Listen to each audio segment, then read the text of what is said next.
Assalamualaikum warahmatullahi wabarakatuh. Mohon izin memperkenalkan diri. Nama saya Nurul Khazanah, Program Studi Penyuluhan Peternakan dan Kesejahteraan Hewan, kelas 1B, Politeknik Pembangunan Pertanian Bogor.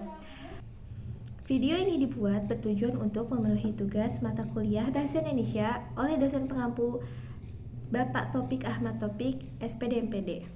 Dalam video ini saya akan meresensi film yang berjudul Hafalan Sholat Delisa. Film ini disutradarai oleh Sony Gao Kasak, yang penulis naskahnya yaitu Armantono Terelie, produser Chandra Parwes Servia. Pemerannya yaitu ada Delisa yang diperankan oleh Cantik Cargel, Abi Usman, Reza Rahardian, Umi yaitu Nirina Zubir, Fatimah yaitu Gina Salsabila, Aisyah Reskatania Priadi, Zahra Rizkatania Priadi, Prajurit Smith Michael Lewis, Al-Fatir Munstar, Laudia Christina Teikeira. Film ini bergenre drama, sinematografinya Bambang Supriyadi, penyutingnya C.C. David, Lukmansyah, Rian Purwoko, dan studionya yaitu PT Karisma Star Vision Plus. Distributornya yaitu ada Karisma Star Vision Plus. Tanggal rilis film ini yaitu 22 Desember 2011. Durasinya 150 menit. Film ini berasal dari negara Indonesia dan berbahasa Indonesia. Film Hafalan Sholat Delisa ini merupakan film drama Indonesia yang dirilis pada 22 Desember 2011 yang disutradarai oleh Sony Gao Kasak serta dibintangi oleh Nirina Zubir dan Reza Rahardian. Film ini diangkat dari novel laris karya Terelie dengan judul yang sama. Seluruh pengambilan adegan film ini dibuat di Aceh.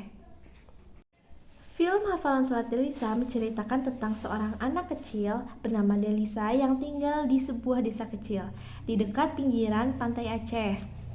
Gadis periang dan baik hati, Delisa yang sudah sedari kecil sering ditinggal sang abi berlayar dan hanya ditemani Umi dan ketiga kakaknya. Namun, Delisa tidak pernah merasa sedih, bahkan dia mampu untuk bersikap dewasa. Delisa yang sedari kecil sudah diperkenalkan ilmu agama di sekolah maupun di rumah, namun untuk menghafal hafalan sholat masih harus sering dilakukan untuk mengikuti ujian sholat di sekolahnya. Dari malam sampai tertidur, Delisa harus saja menghafal hafalan sholatnya agar lebih bagus lagi dan lulus dalam ujiannya. Untuk memberi semangat kepada Delisa agar hafalan sholatnya bagus dan bisa dengan khusyuk dalam ujian nanti dan seterusnya, uminya Delisa menghadiahkan sebuah kalung dengan bandul berhuruf inisial D yang artinya Delisa, yang nanti akan diberikan kepada Delisa ketika sudah selesai menjalankan tugasnya dan mendapat kelulusan dalam ujian praktek sholatnya. Di pagi hari, dalam keadaan siap dan senang karena ingin mendapatkan hadiah kalung yang dipilih sendiri sewaktu beli di toko, Delisa siap untuk mengikuti ujian praktek sholat di sekolahnya. Awalnya sang Umi tidak ingin membawa kalung ke sekolah karena takut hilang, namun Delisa memaksanya dan menarik Uminya untuk kembali ke rumah dan membawa kalung tersebut. Sesampai di sekolah dan pada saat itu Delisa maju dan sedang sholat. Pada saat itulah tsunami terjadi dan menggulung semua orang berada di daerah tersebut, beserta dengan rumah, ternak, dan lain-lainnya. Delisa terlempar jauh dan berpisah dengan ketiga kakaknya dan uminya.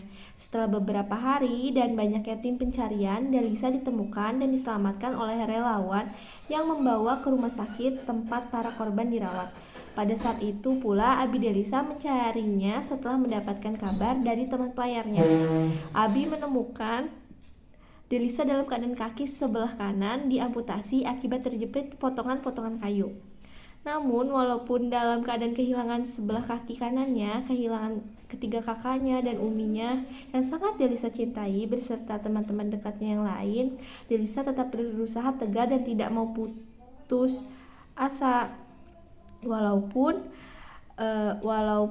dalam keadaan tersebut Delisa mampu menyelesaikan praktek sholatnya dan lulus dalam prakteknya. Delisa, gadis kecil yang periang, membawa kebahagiaan pada semua warga Aceh yang sedang dilanda musibah bencana alam. Kemudian Delisa mencoba untuk berjuang menjalani hidup dengan keadaan senang tanpa adanya kesedihan karena dia kehilangan salah satu kakinya. Delisa tetap senang riang dan masih bisa bermain dengan teman-teman di sekelilingnya. Delisa juga suka menghibur temannya yang sedang kesedihan.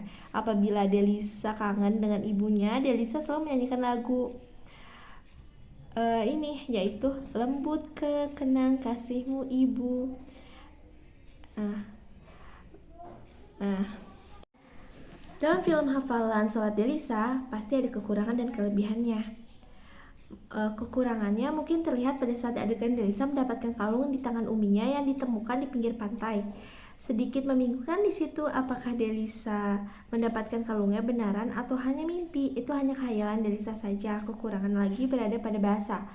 Pada film ini bahasa khas Acehnya kurang dimunculkan. Bahkan kebanyakan bahasa Indonesia dan sedikit dibubuhi bahasa Inggris. Kelebihannya yaitu kelebihan dari film ini adalah film ini mampu menyampaikan pesan-pesan moral kepada para penontonnya untuk dapat tetap tegar dan semangat walaupun dalam keadaan yang benar-benar terpuruk dan memprihatinkan, memberikan pesan untuk mampu bersikap ikhlas dan menghadapi cobaan. Sekian yang bisa saya sampaikan. Mohon maaf bila ada kekurangan dan kesalahan. Wabillahi taufiq wal hidayah. Wassalamualaikum warahmatullahi wabarakatuh.